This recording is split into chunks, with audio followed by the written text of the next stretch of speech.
Hello and welcome to today's Lent Devotional. My name is Josh. I'm one of the pastors at Borderland Mission in Nashville, Tennessee. I'm going to speak briefly to you today about the story in Matthew chapter 16 where Jesus is telling the disciples what's going to happen to him. He'll be turned over. He will suffer many things. The chief of priests will reject him, and then ultimately he'll be murdered. Peter responds to this by saying, "Lord, no, never. This cannot happen." And Jesus responds to Peter by saying, "Get behind me, Satan." He says that attitude is satanic. And I think it's an important thing for us to remember. We believe that we are going to win. We believe that at the end, all is restored, rightfully so. Jesus even says in that story when he's telling them what all is going to happen to him, he does tell them at the end of the 3 days, he will rise again. But something happens with Peter in that moment to where he doesn't hear that beautiful, powerful thing for the truth that it is. Instead, maybe he hears it as, well, he's saying 3 days, but maybe he just means, at the end, we're all going to raise up. Because Peter knew that Jesus was the Messiah. He had given up everything to follow him. And he knew that the Messiah would be victorious.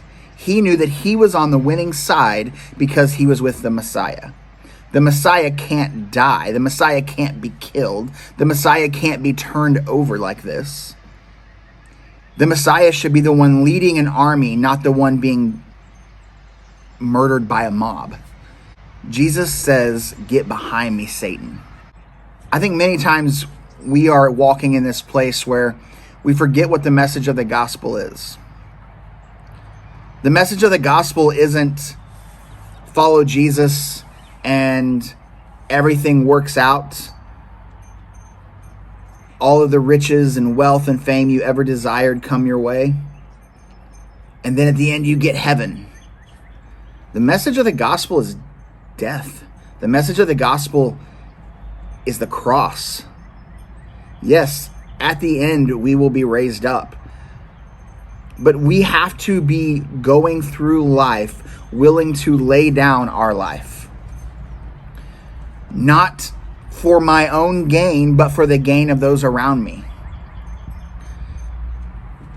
It's so easy to get caught up in the ways of this world that say an eye for an eye and a tooth for a tooth.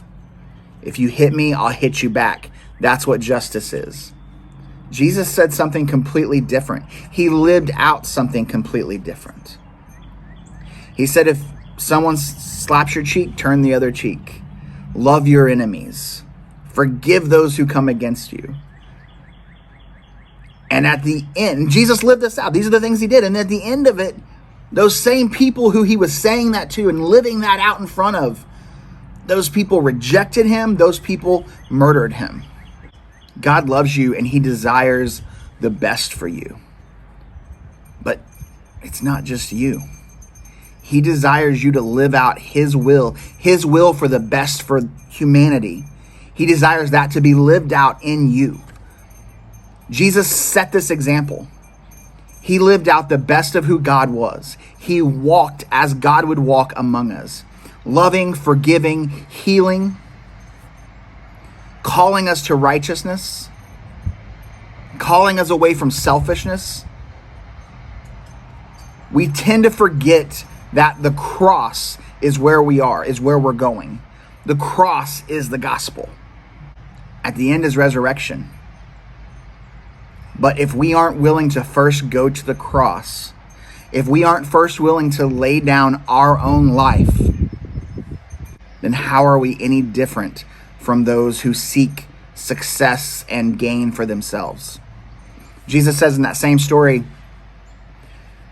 where he tells Peter, "Get behind me, Satan." He goes on a few verses later and he says,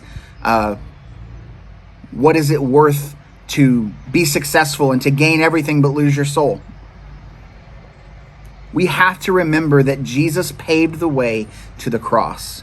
He showed us that the way to live is to be willing to go to the cross for those who would destroy you, to forgive them over and over and over again. On the cross, Jesus illustrated this. He says, forgive them, they don't know what they're doing.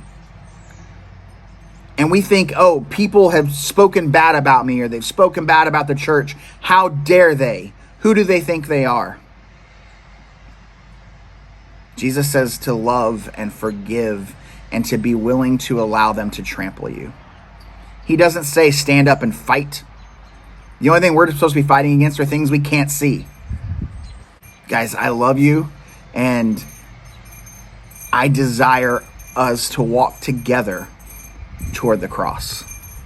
As we go through this season of Lent, let us remember that it ends in resurrection, but it doesn't end in resurrection without going through Good Friday, without going through the cross.